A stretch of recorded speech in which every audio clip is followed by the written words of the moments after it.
Fellow primates, and welcome to another video. Today we're working on the Porsche 911 996 generation.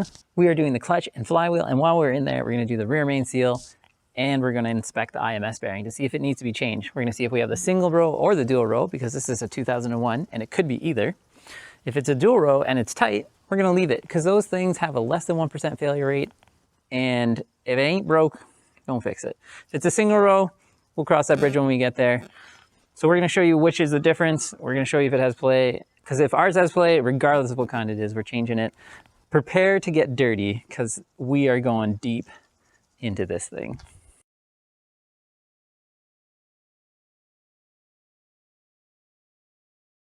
Good news. Really good news, actually. We have the dual row bearing, not the single row. So, as you can see, this is the stronger one of the two.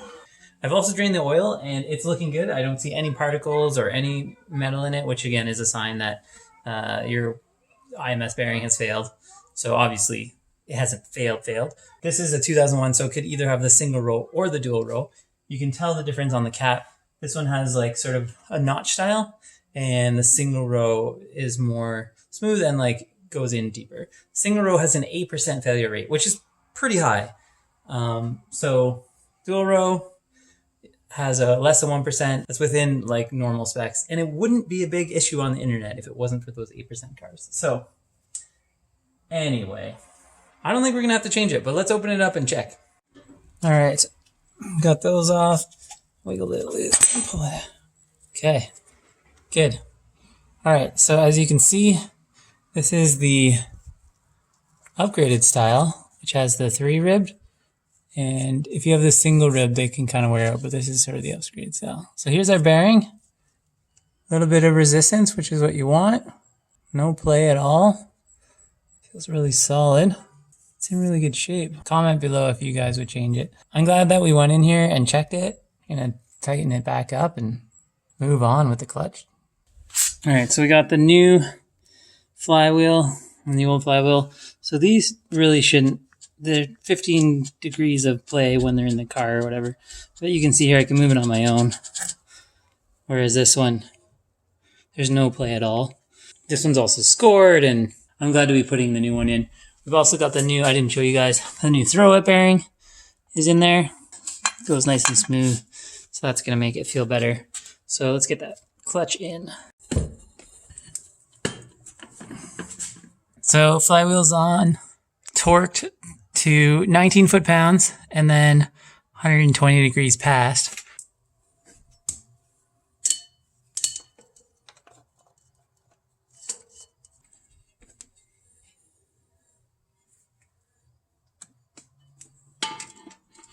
(067, 131.03).